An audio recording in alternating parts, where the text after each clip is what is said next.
नमस्कार, मैं हूं जितेंद्र खिलनानी और हिंदुस्तान मेल न्यूज की खास पेशकश मुद्दों की बात सच के साथ में आपका स्वागत है। और आज हमारे साथ मुख्य अतिथि के रूप में हमारे साथ हैं ज्योतिष वास्तु विशेषज्ञ रत्न विशेषज्ञ ज्योतिषाचार्य पंकज शर्मा जी पाटन वाले। इनके पिताजी भी इंदौर शहर के जाने माने ज्योतिष रहे हैं, जिन्होंने आज से 25 वर्षों पूर्व यंत्र पद्धति और बिना तोड़फोड़ वास्तु में सुधार की शुरुआत की थी। इन्हीं के द्वारा ही परिचय सम्मेलन की शुरुआत भी की गई थी और आज पंकज शर्मा जी इसी प्रथा को आगे बढ़ा रहे हैं। पंकज शर्मा जी, आपका बहुत बहुत स्वागत है हिंदुस्तान मेल न्यूज के स्टूडियो में। शुरुआत करना चाहूंगा, आपसे जानना चाहूंगा कि वास्तु एक बहुत छोटा शब्द है लेकिन बहुत कुछ समेटे हुए है अपने आप में। वास्तु का मनुष्य जीवन में क्या महत्व है? वास्तु को अगर हम उल्टा करके देखें, VASTU, उसको हम जब उल्टा पढ़ते हैं तो उत्सव पढ़ने में आता है जी। उत्सव मतलब सब कुछ अच्छा। तो जब हम लोग हमारे घर में, हमारी फैक्ट्री में, हमारे कर्म स्थल पे या हमारे जहां भी हम लोग निवास करते हैं, बैठते हैं, उठते हैं, अगर उस जगह का वास्तु सुरक्षित है, अच्छा है, तो हमारे जीवन में सभी तरह की समृद्धियां रहेगी। अब इसी तरह से हम देखते हैं कि वास्तु को लोगों ने बहुत अलग तरीके से पेश कर दिया है। भगवान लक्ष्मण जी वैदिक काल से वास्तु के साथ में चल रहे हैं। वास्तु के सबसे बड़े ज्ञाता लक्ष्मण जी माने जाते हैं, जो शेषनाग के अवतार के रूप में हमारे बीच में दुनिया में उपस्थित हुए थे। उन्होंने धरती को अपने फन पे शेषनाग के अवतार के रूप में धरती को वास्तु के आधार पर झेला हुआ है। ऐसा मैं नहीं कह रहा हूं, रामायण में ऐसा लिखा हुआ है। जब लक्ष्मण जी को शक्ति लगी तो वो जो रावण का पुत्र मेघनाथ, वो उनको उठा के ले जाने लगा। हनुमान जी आए और उन्होंने कहा कि चल हट, धरणीधर को तू क्या उठाएगा। धरणीधर उनको तब से बोलते हैं, और धरणीधर मतलब पृथ्वी को झेलने वाले। तो जो पृथ्वी को जब उन्होंने अपने शेषनाग पर झेला है तो वास्तु के आधार पर झेला है। तब से वास्तु चला आ रहा है। कुछ समय से ये लुप्त हो गया था, कुछ लोगों ने इसके बारे में अलग अलग भ्रांतियां बना ली थी, लेकिन पिछले 25 साल में फिर से वास्तु हमारे इस दुनिया में आया है, हमारे देश में तरक्की के लिए आगे आया है। अब क्या होता है कि जैसे कुछ लोगों ने, कुछ विद्वानों ने वास्तु के नाम पर तोड़फोड़ शुरुआत करवा दी। ये आपका रूम है और इसमें ये टेबल सही नहीं रखी है, इसको हटा दो। ये जो दीवार है ये वास्तु के आधार पर ठीक नहीं है, इसको तोड़ दो। तो हमारे पास अगर कोई व्यक्ति आता है जिसका वास्तु बिगड़ा हुआ है, वो वैसे ही परेशान है, अब आप उसको खर्चा बता दोगे, तोड़फोड़ बता दोगे। तो ये जब मेरे पिताजी स्वर्गीय पाटन वाले गुरुजी को मालूम पड़ा, तो वो पाटन से जब आए थे तो उन्होंने इसके ऊपर रिसर्च किया और बाद में उन्होंने जो है बिना तोड़फोड़ वास्तु दुनिया के सामने, इंदौर वासियों के सामने, भारतवासियों के सामने पेश किया। और आज मेरे ख्याल से पूरे भारत में पाटन वाले गुरुजी को इस काम से जाना जाता है। उन्होंने ये विद्या लेके आए कि ये दीवार वास्तु के आधार पर ठीक नहीं है, तो इसको तोड़ने की जरूरत नहीं है, इसको आप उन ग्रहों से ठीक करें जिस ग्रह का इसमें दोष आ रहा है। अच्छा, ये ईशान कोण में है। ईशान कोण वास्तु की भाषा में सबसे बड़ा कोना होता है, जो उत्तर और पूर्व दिशा से मिलकर बनता है। ठीक है। अब क्या होता है कि हर ग्रह का अपना कलर होता है, हर ग्रह की अपनी दिशा होती है। तो ईशान कोण मतलब बृहस्पति देव। बृहस्पति देव तरक्की, समृद्धि, हल्कापन और दूसरा जल तत्व की दिशा मानी जाती है ईशान कोण, बृहस्पति देव का कोना होने के कारण। तो अब अगर वहां भजन है तो जरूरी नहीं कि उस भजन को हटाएं, वहां हम बृहस्पति देव की कुछ सामग्री ऐसी रखें जिससे वो वातावरण जो है वो ईशानमय हो जाए, बृहस्पतिमय हो जाए। इस तरह से हम लोगों ने वास्तु को कुछ संक्षेप में और कम खर्चे में दुनिया के सामने पेश किया, और आज जो है पाटन वाले गुरुजी को इस नाम से जाना जाता है। बिल्कुल बिल्कुल। निश्चित तौर पे ये जो बिना तोड़फोड़ के जो सुधार संभव हो पाया है, जिस पद्धति से आप इसको सुधार पाते हैं, तो मुझे लगता है इसमें जो भी सही वास्तु को वाकई में अपनाना चाहते हैं उन्हें काफी सहजता महसूस होती होगी, बजाय उनके कि इस दीवार को तोड़ना, दोबारा से बनाना। इस चक्कर में कई लोग सही वास्तु की तरफ जाने से वंचित रह जाते हैं। बिल्कुल सही। अच्छा पंडित जी, कुंडली को देखकर क्या वाकई में हम ये अंदाजा लगा सकते हैं, सटीक तरीके से बताया जा सकता है भविष्य के बारे में? हाँ, कुंडली को हम इतना आसानी से नहीं ले सकते हैं। कुंडली मतलब 9 ग्रहों का समावेश, सूर्य, चंद्रमा, मंगल, बुध, गुरु, शुक्र, शनि, और उसके बाद शनि के कुछ जो उपग्रह हैं, राहु, केतु, जो शनि के समान फल देते हैं। जब व्यक्ति का जन्म होता है तो वो 9 ग्रह और उनके उपग्रह आपकी कुंडली में आकर विराजित हो जाते हैं। हर ग्रह का अपना अपना महत्व होता है, हर ग्रह का अपना नेचर होता है, प्रकृति होती है। तो जब बच्चा जन्म होता है उस समय वो जब कुंडली के 12 घर में आके जब ग्रह बैठते हैं, और हर घर का, कुंडली के जो 12 घर हैं उसमें से हर घर का अपना एक स्थान होता है, अपना एक महत्व होता है। आप सबसे पहला घर जो होता है उसको बोलते हैं लग्न। लग्न से उस व्यक्ति का नेचर, उसका चेहरा मोहरा और उसकी प्रकृति देखी जाती है। अब वहां अगर कोई सौम्य ग्रह से मतलब बृहस्पति देव, चंद्रमा, सूर्य अगर ये आकर बैठ गए तो वो व्यक्ति सुंदर, सहनशील और प्रसिद्धि पाने वाला होता है। तो कुंडली का ऐसा महत्व होता है। अब इसी तरह से जो बाकी के जो 11 घर होते हैं कुंडली में, उन सबका अपना अपना महत्व होता है।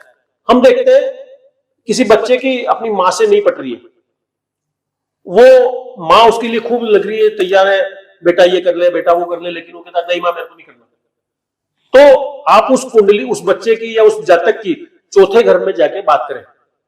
जो 12 घर में से चौथे घर में, चौथा घर मां का घर होता है। अच्छा। मां का जो महत्व होता है जीवन में वो चंद्रमा से होता है। या तो उस जातक की कुंडली में चौथा घर खराब है या फिर उसका चंद्रमा खराब है कुंडली में। खराब से मतलब वो या तो विपरीत, हर व्यक्ति का अपना एक शत्रु होता है, मित्र होता है। इसी तरह से ग्रहों के भी अपने शत्रु और मित्र होते हैं। तो चंद्रमा अगर विपरीत ग्रह के साथ या उसके शत्रु ग्रह के साथ बैठ गया, जैसे चंद्रमा का शत्रु ग्रह होता है शनि, राहु, शुक्र, अब इनके साथ अगर चंद्रमा उस जातक की कुंडली में बैठा है तो उसकी मां से नहीं पटेगी, मां से विपरीत जाएगा, उसके जीवन में कई सारी समस्याएं आएंगी। चंद्रमा मन और लक्ष्मी का प्रतीक भी होता है। तो चंद्रमा अगर किसी व्यक्ति की कुंडली में खराब है तो वो मन से तो विचलित रहेगा ही, आत्महत्या तक कर लेते हैं ऐसे लोग जिनका चंद्रमा खराब होता है। अच्छा। चंद्रमा जल का प्रतीक भी होता है। ऐसे व्यक्ति जिनका चंद्रमा खराब है वो जल में डूबकर जीवन लीला को समाप्त कर लेते हैं। कई बार खूब अच्छे तैराक हैं और वो जल में डूब गए, उनका चंद्रमा खराब था। मां से वो उनकी पत्नी रही है, मां का वो अपमान करते हैं, वो मन से विचलित रहेगा, उसके पास कभी लक्ष्मी जी नहीं आएंगे। लक्ष्मी जी को वो ढूंढता रहेगा, जीवन भर परेशान होता रहेगा, लेकिन लक्ष्मी जी उसके पास नहीं आएंगे क्योंकि वो मां का अपमान करता है। मां भी चंद्रमा का प्रतीक है। तो इस तरह से जैसे चंद्रमा। अब इसी तरह से हम देखते हैं शुक्र ग्रह भौतिकता, समृद्धि, तामझाम और सब तरह की सुख सुविधाओं के लिए माना जाता है। शुक्र अगर आपका खराब है या शुक्र आपका बहुत अच्छा है तो आप अपने घर में, अपने कार्य क्षेत्र में, अपने विलासिता में कहीं कोई कमी नहीं छोड़ेंगे। सब कुछ आपका होगा, गाड़ी घोड़ा, मकान, बंगला, यारी दोस्ती, पैसा सब आपके पास होगा। इसके विपरीत अगर शुक्र आपका खराब है, खराब से मतलब या तो वो शत्रु ग्रह के साथ बैठ गया या फिर वो खराब स्थिति में किसी दूसरे घर में जाकर बैठ गया, तो वो व्यक्ति एक तो अपने नेचर से भटक जाएगा। नेचर से भटकना मतलब घर वाले कुछ बोल रहे हैं उससे कि बेटा अपने को ये करना है, वैसा करना है, तेरे को काम करना है, परिवार का ध्यान रखना है, लेकिन अगर किसी बाहर वाले व्यक्ति ने उससे बोल दिया कि नहीं तेरे घर वाले गलत बात कर रहे हैं, तो वो बाहर वाले की बात मानेगा। अच्छा। वो पैसे के लिए चोरी भी करेगा, डाके डालेगा, मर्डर तक कर देगा अगर उस व्यक्ति का शुक्र खराब है तो कुंडली का जीवन में बड़ा महत्व होता है। इस तरह से सभी ग्रहों का अपना अपना महत्व होता है। पंडित जी, जैसे आपने अभी विस्तार में बताया, थोड़ा विस्तार में बताने की कोशिश की कि हर ग्रह का अपना एक महत्व होता है, कुंडली में 12 ग्रह होते हैं। ऐसे में एक बड़ा सवाल ये है आपसे कि आज हम देखते हैं जब भी कोई नवजात शिशु जन्म लेता है, परिवारजनों को तुरंत ही एक उत्साह रहता है कि हम इसकी कुंडली दिखाते हैं, यार ये भविष्य में क्या करेगा, बड़ा होके क्या बनेगा, हमारे परिवार का नाम कितना रोशन करेगा। एक सवाल आता है और वो तुरंत ज्योतिष के पास जाते हैं और उनसे विचार विमर्श करते हैं। तो क्या ये संभव है कि तुरंत उस बारे में कुछ आइडिया मिल जाता है या इन ग्रहों को बनने में कुछ समय लगता है? हाँ, ये बहुत अच्छा प्रश्न करा आपने। और किसी भी बच्चे का, किसी जातक का जब जन्म होता है, वो दुनिया में आता है, तो तुरंत उसके बारे में कोई भविष्यवाणी नहीं करी जा सकती जी।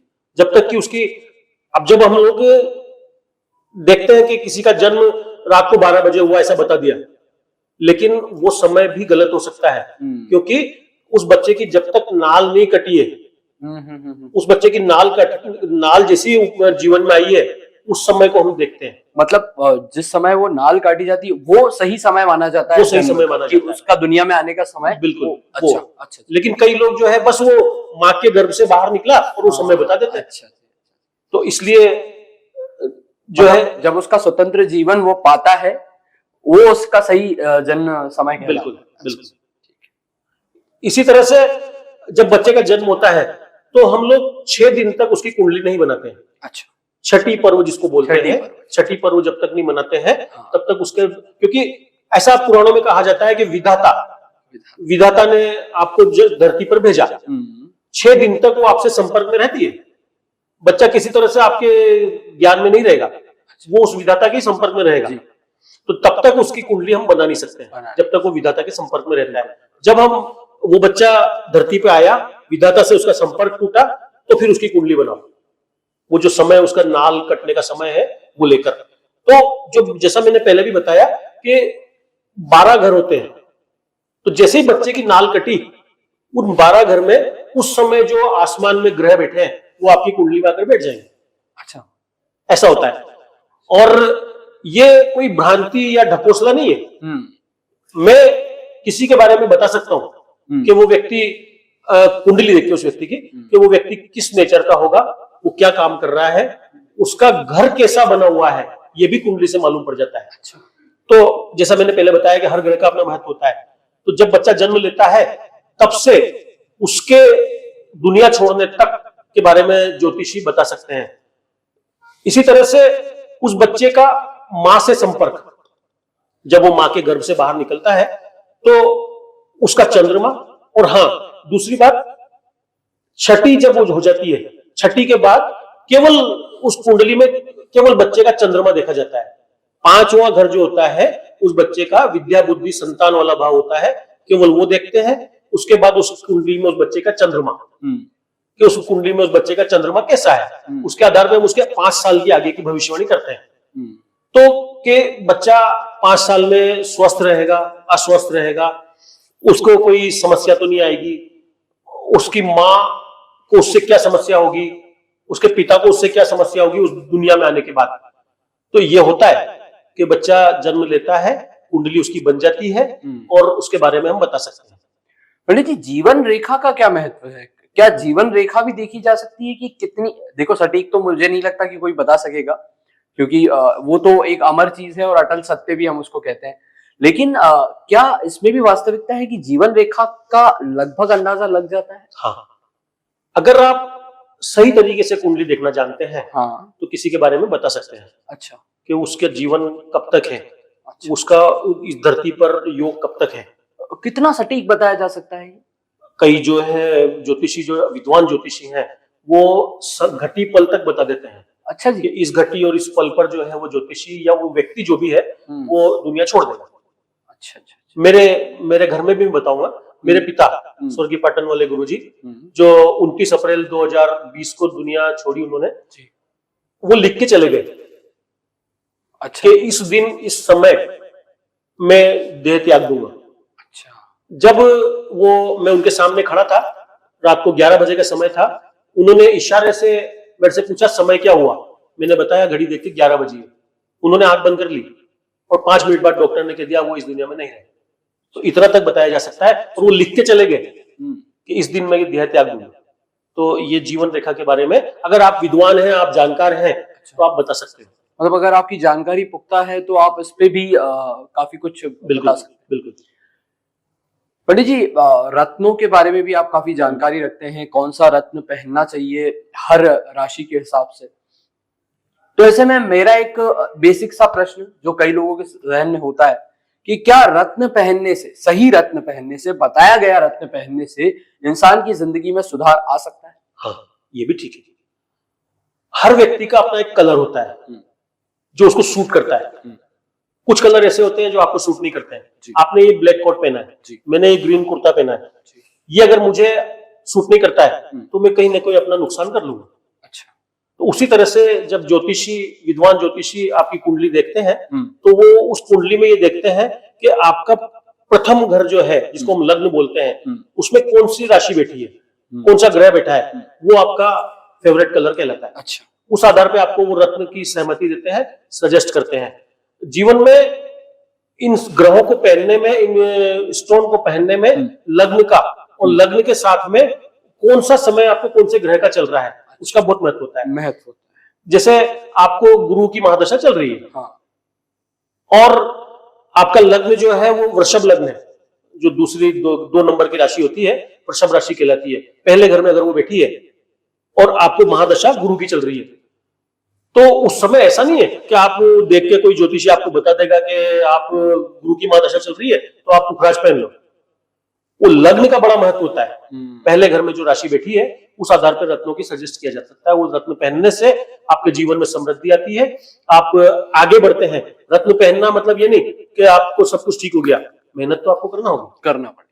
इस तरह से रत्नों को, मतलब हम ये मान सकते हैं सही रत्न आपकी मेहनत को सही अंजाम दे सकते। बस आपको पुशअप करेगा, आगे बढ़ो, काम करो, पर करना तो आपको है, करना आपको ही है। मतलब सिर्फ रत्न पहनने से आप अपनी किस्मत नहीं बदल सकते, बिल्कुल, पर वो आपको सही दिशा में ले जाए। सही दिशा में ले जाए। श्री यंत्र स्थापना और साधना कैसे की जाती है और क्या उपाय करने चाहिए जिनसे महालक्ष्मी जी की कृपा बरसती है? अब पहले तो मैं आपको ये बताऊं कि श्री मतलब भगवान विष्णु, और यंत्र उसको कहते हैं जिसमें एक शक्ति समाहित होती है जी। यंत्र औजार भी होता है, वो उसमें वो जो शक्ति होती है कि वो किसी पेचकस को खोल देता है। इसी तरह से भगवान विष्णु की जो शक्ति जिस यंत्र में होती है उसको श्री यंत्र बोलते हैं। अच्छा। अब श्री यंत्र तो बाजार में बहुत मिल जाते हैं, स्फटिक का श्री यंत्र, तांबे का श्री यंत्र, चांदी का श्री यंत्र, सोने का श्री यंत्र। उसको आप कितना पूजा पाठ करके, अभिमंत्रित करके और किसी जातक को दे, उस आधार पर वो काम करता है। तो भगवान विष्णु का ये यंत्र जो है उसको स्थापित करने के लिए सबसे पहले उसको शुद्ध जल, कच्चे दूध से स्नान कराएं, उसके बाद केसर का उसको लेप करें, केसर का लेप करके हल्दी का लेप करें, और फिर बढ़िया साफ सुथरा करके और एक कटोरी में चावल लें, चावल में थोड़ी सी केसर डालें और फिर उसको स्थापित करके आपके मंदिर में बिठा दें। उसके बाद एक मंत्र होता है इनका, जो लक्ष्मी प्राप्ति का एक मंत्र होता है, ओम गंधद्वारम दुरादर्शम नित्य पुष्टाम करिष्णीम ईश्वरीम सर्वभूतानाम कामी होपयश्रियम, या ओम शांताकारम विश्वाधारम गगन सदृशम मेघवर्णम शुभांगम लक्ष्मीकांतम कमल नयनम योगी वृजानुगम्यम वंदे विष्णु भवभयरम। वो मंत्र फिर से बताऊंगा। हाँ। जो भगवान विष्णु को प्रसन्न करने का, उस यंत्र को सुरक्षित करने का, उस यंत्र से मां लक्ष्मी की कृपा प्राप्ति हो, उसके लिए इस मंत्र का जाप किया जाता है, जो लक्ष्मी प्राप्ति के लिए ही मंत्र होता है। आप रोजाना कम से कम इस पांच बार इस मंत्र का जाप करें। ओम गंधद्वारम दुरादर्शम नित्य पुष्टाम करिष्णीम ईश्वरीम सर्वभूतानाम तामी होपयश्रियम, है ना। दूसरा मंत्र होता है जो सभी लोग जानते हैं, ओम शांताकारम विश्वाधारम गगन सदृशम मेघवर्णम शुभांगम लक्ष्मीकांतम कमल नयनम योगी वृजानुगम्यम वंदे विष्णु भवभयरम सर्वलोकैकनाथम मंगलम भगवान विष्णु मंगलम गरुड़ध्वज मंगलम पुंडरीकाक्ष मंगलाय स्तनोहरि। इस मंत्र का जाप करें 5 बार, इस मंत्र का जाप 5 बार गंधद्वारम उस मंत्र का जाप करें। आपके यहाँ लक्ष्मी जी आएंगी, लेकिन लक्ष्मी जी को स्थिर रूप में आप रखना चाहते हैं अपने घर में जी। कभी जरूरत पड़े तो पैसे की जरूरत पड़ रही है और उस समय आपके पास पैसा नहीं है, लक्ष्मी स्थिर भी होना चाहिए हमारे घर में। विशेषकर लक्ष्मी चलायमान होती है, लेकिन वो चलायमान अगर हमारे व्यापार के लिए है तो बहुत अच्छी बात है। घर में स्थिर लक्ष्मी की जरूरत होती है, तो उसके लिए इंद्रकृत लक्ष्मी अष्टक का जाप करें जी। इंद्रकृत लक्ष्मी अष्टक जो भगवान इंद्र ने मां लक्ष्मी को प्रसन्न करने के लिए किया था, वो इंद्रकृत लक्ष्मी अष्टक आप अगर आप रोजाना करते हैं तो आपके यहाँ स्थिर लक्ष्मी का वास होगा। इसी तरह से श्री सूक्त और पुरुष सूक्त का भी जाप किया जा सकता है, लेकिन इंद्रकृत लक्ष्मी अष्टक का एक पाठ अगर आपने रोज किया, उसमें ऐसा बोलते हैं, एक कालम पठे नित्यम महापाप विनाशनम, द्विकालम में पठे नित्यम धन धान्य समन्वित, त्रिकालम में पठे नित्यम महाशत्रु विनाशनम माता महालक्ष्मी भवे नित्यम प्रसन्न वरदा शुभा। मतलब एक बार आपने उस पाठ का जाप किया दिन में तो आपको सभी पापों से नाश होगा, पापों का नाश होगा। अगर आपने 2 बार जैसे सुबह कर लिया, उसके बाद शाम को या दोपहर में फिर से कर रहे हैं जी। तो धन धान्य की समृद्धि होगी। उस पाठ का आप सुबह जाप कर रहे हैं, दोपहर में भी कर रहे हैं, शाम को भी कर रहे हैं, तो पाप से तो नाश मिलेगा, पापों का नाश होगा, समृद्धि आएगी, साथ में शत्रु नाश भी होता है। तो इस पाठ का एक जाप अगर एक बार आपने किया जीवन में रोजाना, तो आपके यहाँ लक्ष्मी जी स्थिर रूप से वास करती है। इस तरह से श्री यंत्र की स्थापना होती है और श्री यंत्र का ये मंत्र होता है। बिल्कुल बिल्कुल, मैं मानता हूँ हमारे दर्शक जरूर ही प्रयास करेंगे इसको अपनी दिनचर्या में लाने का। मैं तो जरूर कोशिश करूंगा। पंडित जी, कई लोग ऐसे भी मैं देखता हूँ जो वास्तु में विश्वास ही नहीं करते, लेकिन उसका महत्व होता है। ये जो मैं पर्सनली जानता हूँ, जो आपसे मैंने जाना, क्योंकि आप जानकारी रखते हैं, तो ऐसे लोगों के प्रति आपका क्या प्रतिक्रिया है? जो ग्रहों को नहीं मानते हैं वो वास्तु में विश्वास नहीं करते हैं। आप 5 मिनट बड़ी दोपहरी में सूर्यदेव की रोशनी में खड़े हो जाए, आप नहीं खड़े रह सकते हैं, आपको गर्मी लगेगी, आप चाहेंगे शायद कहीं छाया मिल जाए। तो ये ग्रहों का महत्व है। और ग्रहों को जिनने जान लिया वो कभी भी वास्तु का विरोध नहीं करेंगे, ज्योतिष का विरोध नहीं करेंगे।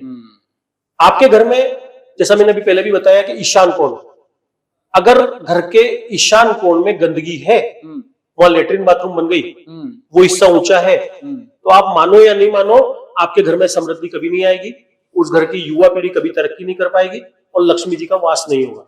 अच्छा। हाँ, इसी तरह से हम वास्तु की भाषा में दूसरा घर बोलते हैं अग्निकोण। अग्निकोण मतलब अग्नि देवता का वास, जहां घर का किचन होना चाहिए। जैसे ईशान कोण में मंदिर होता है और इस तरफ अग्निकोण, हाँ, उसके ठीक दाहिनी तरफ जो है वो अग्निकोण होता है। अग्निकोण भगवान शुक्रदेव का कोना कहलाता है। शुक्रदेव भौतिक समृद्धि के प्रतीक होते हैं, है ना। तो अगर वहां पर किचन नहीं है, वहां दिन में एक बार अग्नि प्रज्वलित नहीं हो रही है, वहां केवल पानी है, तो एक तो आप असाध्य रोग से पीड़ित हो जाओगे। अच्छा। आपके यहाँ लड़ाई झगड़े हर समय रहेंगे, आपके घर में शत्रु खुद वास कर लेंगे, वो आपको आपके घर से बाहर कर देंगे, ऐसा रोग आपको लग जाएगा, उसको झेलते झेलते आप दुनिया से बाय बाय कर लेंगे। तो ऐसे जो अग्निकोण का प्रभाव पड़ता है, आप मानो नहीं मानो, आप एक बार करके देख लीजिए। ईशान कोण में लेटरिन बाथरूम बना दो, अग्निकोण में आप पानी रख दो। मैं तो बहुत स्ट्रांगली बिलीव करता हूँ इसमें, तो मैं डेफिनेटली आपकी बात से इत्तेफाक रखता हूँ कि ये कितनी जरूरी चीजें हैं, और हमारे दर्शक भी समझ ही रहे हैं, क्योंकि आप इतनी जानकारी रखते हैं और इतनी महत्वपूर्ण इंफॉर्मेशन दे रहे हैं। अभी जैसे बात की, जैसे आपने बताया ये सब, और अब मैं आपसे तिथियों की बात करूंगा। तिथियां आजकल देखने को मिल रहा है, त्योहार आ रहे हैं, लेकिन कंफ्यूजन, संशय बना हुआ है लोगों में कि 2 तिथि पे त्योहार मन रहे हैं, एक ही त्योहार 2 तिथि पे मना रहे हैं। कई लोग कहते हैं नहीं आज हमारा त्योहार है, कई लोग कहते हैं नहीं ये त्योहार तो कल है। ऐसे करके एक त्योहार 2 तिथियों में बंटता नजर आ रहा है। इसका क्या कारण है और क्यों ऐसी संशय की स्थिति बन रही है? हाँ, क्या होता है, ये सब आज से 25 साल पहले नहीं था, 5 साल 10 साल पहले भी नहीं था। 5-7 साल में जो ये सब हुआ वो हम ज्योतिषियों की गलती से हुआ है। अच्छा। हाँ, हम लोग अपने आप को बड़ा बताने के लिए मैंने जो बोल दिया वो होगा, ऐसा करके, और वो तिथि घोषित कर देते हैं। अच्छा। हर व्यक्ति के कुछ, हर ज्योतिषी के, हर विद्वान के कुछ फॉलोअर्स होते हैं, वो कहते हैं नहीं मेरे पंडित जी ने जो बोल दिया वो होगा। अच्छा। तो हमारे ईगो के लिए हम लोग घोषणा कर देते हैं, लेकिन जो उदय काल की तिथि होती है वही मान्य मानी जाती है, वही मान्य होती है। सूर्योदय के समय जो तिथि होगी उसी दिन वो त्योहार अगर उससे आ रहा है, जैसे अभी होली, होली को भी ये लोगों ने 2 दिन मना दिया, ये हमारे लिए अच्छी बात नहीं है। अच्छी बात नहीं, हमारे धर्म की बदनामी है। जो कुछ लोग हैं, दूसरे लोग हैं, विपरीत लोग हैं, वो कहते हैं कि आपके धर्म में ही एकता नहीं है। हाँ, दो राहों में बटा हुआ। हाँ, इसके लिए हमारे पिताजी, मेरे पिताजी स्वर्गीय पाटन वाले गुरुजी ने एक एसोसिएशन का निर्माण किया था। अच्छा। अखिल भारतीय ज्योतिष वास्तु एसोसिएशन। अच्छा। उस एसोसिएशन का यही मेन उद्देश्य था कि ज्योतिषियों को एक मत करना, सभी मिलके एक ही घोषणा करें, और उसके बाद जो तिथि या दिन जो भी घोषणा हो वो पूरी दुनिया माने। लेकिन हम ये मानते हैं कि ज्योतिषियों को, विद्वानों को एक जगह इकट्ठा करना, तराजू में मेंढक तोलना। तो बुरा तो कुछ लोगों को लगेगा, बिल्कुल, लेकिन ये सत्य है कि हम लोग कभी भी एक नहीं हो सकते। और ये अगर हम चाहे भी करना तो वो नहीं कर सकते हैं, पर मानना चाहिए। अगर हमारे धर्म की रक्षा करनी है तो हम लोगों को एक मत होना होगा, और हर पर्व को एक ही दिन मनाए। ऐसी कोशिश करें कि हर पर्व एक ही दिन मनाए, दुनिया में, देश में, भारत में, सब जगह एक ही तरह से मनाया जाए। वजह जो भी हो, लेकिन वर्तमान में अगर हमें इस संशय से बचना है तो क्या करें? किस तरीके से हम सटीक तारीख पर जाएं और उस त्योहार को मनाएं? बस केवल वही उदय काल, सूर्योदय के समय जो तिथि है, उसी को आप माने। अच्छा, वही त्योहार, वही पर्व मनाया जाएगा। अब क्या होता है कि कई बार हम लोग कहते हैं कि पूर्णिमा के दिन होली का पर्व मनाया जाता है। होली का पर्व तो जो है रात्रि के समय मनाया जाता है, तो रात्रि में पूर्णिमा जब रहेगी तो होली मनाई जाएगी, और ऐसा नहीं है, वो भी गलत है। अमावस्या के दिन दिवाली मनाई जाती है, दिवाली का पर्व रात्रि में मनाया जाता है, तो रात्रि के समय जब अमावस्या आएगी तो ही दिवाली मनाएंगे, वो भी नहीं होना चाहिए। मैंने जैसा बताया, और मेरे सभी विद्वान मित्र ऐसा बोलते हैं कि उदय काल में जो तिथि आती है वही त्योहार मनाया जाए। तो हमेशा ये ध्यान रखें कि उदय काल की तिथि ही मान्य हो। ठीक है।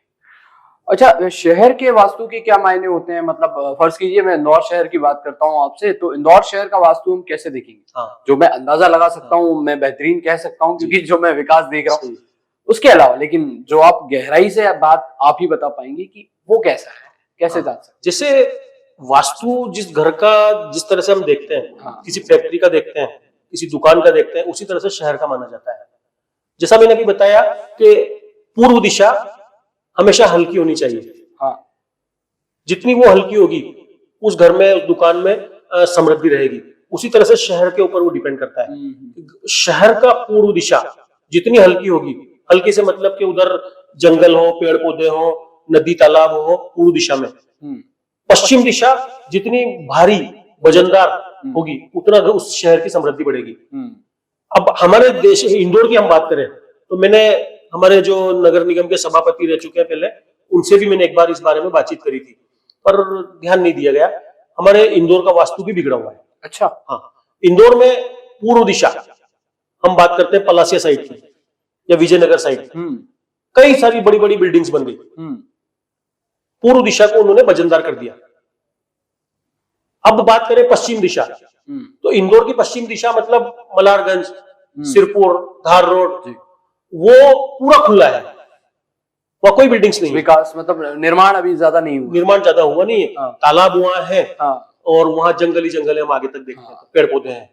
तो पश्चिम दिशा तो नीचे चली गई, संतुलन नहीं, पूर्व दिशा ऊंची हो गई। तो हमारे यहाँ इंदौर में आए दिन चोरी, डकैती, मर्डर, इस तरह के केस होते रहते हैं।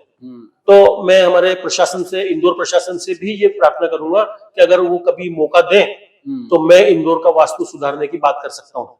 और इंदौर का वास्तु बिगड़ा हुआ है, ये मैंने कई बार बोला, लेकिन ध्यान नहीं दिया जाता है, तो ध्यान देना चाहिए। और इसी तरह से हर शहर का वास्तु मान्य रखता है।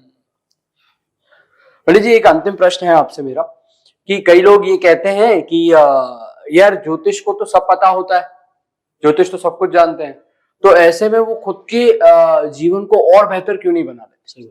क्योंकि इंसान की जो अंदर की लालसा है उसका कोई अंत नहीं है, तो वो देखते हैं भले बेहतर भी होगा तो वो सोचते हैं कि और बेहतर क्यों नहीं हो जाता, वो यहाँ पे ही क्यों है, कहीं और क्यों नहीं, विदेश में नहीं चला जाता, खुद को और बेहतर। इसके पीछे ऐसे लोगों के प्रति क्या जवाब रहे? हाँ, बहुत अच्छी बात है। कई सारे ज्योतिषी जो किताबों में पढ़ के, मोबाइल पर देख के और अपना काम चालू कर देते हैं। वो, अब मैं कुछ ज्यादा नहीं बताऊंगा, लेकिन अनाड़ी लोग होते हैं जो इस तरह से लोगों का भला करने जाते हैं लेकिन खुद का ही भला नहीं कर पाते। तो क्या होता है, हर किसी के इष्ट देव होते हैं, भगवान होते हैं, उनके खुद के देवता होते हैं। आप अगर उनको मना लोगे तो आप किसी भी स्थिति में कहीं भी चले जाओ, आपका कोई कुछ नहीं बिगाड़ सकता है। जैसे मंदिर में क्या है, आप गए, मंदिर गए, भगवान से प्रार्थना करी, भगवान मेरा अच्छा हो, मेरी जो भी समस्या है उसका निवारण करो। अब आप अपनी सारी नेगेटिव एनर्जी वहां छोड़कर आ गए, तो उस मंदिर के सामने अगर कोई घर है तो उसका वास्तु दोष बिगड़ जाएगा, वास्तु बिगड़ जाएगा। अच्छा। उस घर का, क्योंकि वो जो जितनी भी नेगेटिव एनर्जी है उस घर में भी जा रही है। इसी तरह से कोई ज्योतिषी मेरे पास अगर कोई आया, अपनी सारी नेगेटिव एनर्जी मुझे छोड़कर चला गया, मेरा अंगूठा छूता है और मेरी उसकी सारी नेगेटिव एनर्जी मेरे अंदर आ जाती है, लेकिन मुझ में वो कैपेसिटी होना चाहिए, वो क्षमता होनी चाहिए कि मैं उस नेगेटिव एनर्जी को फिर से बाहर करूं। तो अपने इष्ट देव को मनाएं, अपने इष्ट देव की रोज आराधना करें, और उसके बाद आप किसी के लिए भला करने के लिए जाएं। तो फिर आपका कोई कुछ नहीं बिगाड़ सकता है, आप हमेशा समृद्ध रहेंगे और दूसरों के लिए कार्य करते रहेंगे। पंकज जी, बहुत बहुत शुक्रिया, जो इतनी महत्वपूर्ण जानकारी आपने हमसे, हमारे दर्शकों से साझा की। और निश्चित रूप से उनको काफी मदद मिलेगी इस चीज से। लेकिन अगर कोई विस्तार से आपसे कोई चीज समझना चाहता है, क्योंकि देखिए सबके ग्रह अलग होते हैं, सबके ग्रह यहाँ नहीं बताए जा सकते, लेकिन अगर कोई विस्तार में आपसे मिलना चाहता है, आपसे और गहन में समझना चाहता है चीजें, तो कहाँ पे आपसे मुलाकात हो सकती है? मेरा निवास मल्हारगढ़ में, 18/1 मल्हारगढ़। हाँ, एक बार कैमरा। पाटन वाले गुरुजी के नाम से मुझे जाना जाता है। पाटन वाले गुरुजी का बेटा हूँ, वो रहे नहीं, लेकिन उसके बाद जो है लोग मुझे पाटन वाले गुरुजी बोलते हैं। 18/1 मल्हारगंज मेरा निवास है। और इंदौर में जो इलेक्ट्रॉनिक मार्केट है, जेल रोड, वहां मेरा ऑफिस है।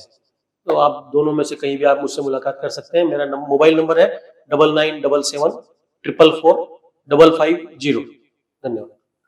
तो ये है पंकज शर्मा जी, जो हमें बता रहे हैं कि कितनी जरूरी है वास्तु का ज्ञान रखना, रत्नों का ज्ञान रखना, कुंडली दोष क्या होते हैं, सही वास्तु क्या होती है, सारी जानकारी हमको यहाँ पे मिली।